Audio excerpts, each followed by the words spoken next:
Alrighty, so a lot of you guys have been asking me, what the fuck does the centipede mean at the end of the Tokyo Ghoul re-chapter? There's been a lot of comments asking that, what does it mean? What does it symbolize? There's a lot of different things. Alright, the centipede itself has never really been clarified what it actually means to Kaneki as a character. But it's got a lot of people obviously nervous because it's, I guess, came after the whole Toka and Kaneki situation in that chapter, with Toka giving Kaneki her ring, which has got her parents' name on it. It's not something we would normally see from Toka. It almost seems like she's planning something that is going to end up, I guess, her being in a weird situation or obviously coming close to death, maybe. But the centipede obviously has people kind of nervous, right? Now, there's a lot of different symbolisms, but for me, it means one certainty, and that is power. And that is power surrounding Kaneki. Every time we have seen a centipede, it's usually revolving around Kaneki's strength or power in certain different aspects, whether he's in control, out of control, in a half Kagaja, and potentially in a full Kagaja state. There will usually be a centipede somewhere on his body that is a marking, that is an imagery, something that resembles Kaneki's power and true strength, obviously stemming from Jason and starting there. Ever since then, when Kaneki, I guess, kind of loses control or starts using excessive amount of power, a centipede usually takes some sort of form. Obviously, his half Kagaja itself was a centipede at one point, so it's quite dominant that it's around strength in Kaneki, not out of controlness. Alright, don't get the two mixed up. I don't believe it's Kaneki going out of control. Losing control is one thing, going out of control is another, I'd want to say. Losing control into power, I believe, would be more fitting for Kaneki. Say, for example, Toka did die, or Toka got in a weird situation that involved Kaneki to bring out his full strength. I'd warrant he would lose control, and he'd fall into his power, his desire, and his full Kagaja, right? Bringing out this strength, bringing out the foreshadowing of the centipede. I wouldn't say he'd be out of control where he can't control his emotions, but he definitely would be pissed off. And he definitely would be doing everything in his capabilities to save Toka. Now, you're probably wondering, where does the strength kind of come in for the centipede? Like, why does it even mean that? Is it just because we've seen the centipede with Kaneki battling strong opponents and using a lot of strength and power? To be honest, it actually comes from a old Japanese folklore, and we're not sure if it's connected to Tokyo Ghoul in a whole, but a story has been told that a samurai versus a giant centipede, and the samurai prevails, if that makes sense, in defeating the centipede, right? People have made the correlation that the centipede and the samurai are kind of mixed together when it comes to power, and that a lot of power is needed to verse a centipede, and a centipede gives off a lot of power in general. So they relate it back to that old folklore story with a Japanese and a centipede kind of versing each other. And a samurai obviously represents power and strength and integrity and whatnot, and they've kind of correlated that with the centipede also. When you mix all that together with the entirety of Tokyo Ghoul, it kind of makes sense that every time we see a centipede of sorts, is either Kaneki pulling out power or using strength, or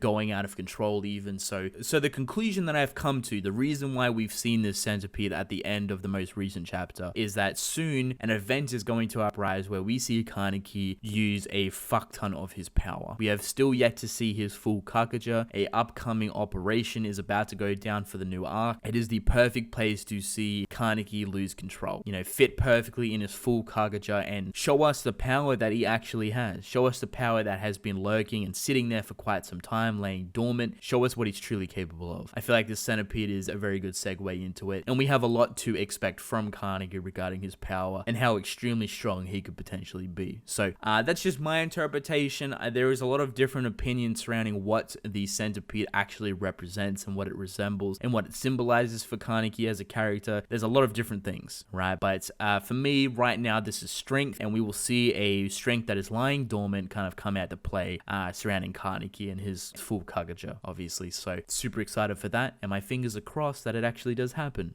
With that being said, I'm actually going to end the video off here. I hope you guys enjoyed. Don't forget to subscribe. I greatly appreciate it. Let me know your thoughts in the comment section below, and I'll catch you guys in the next video.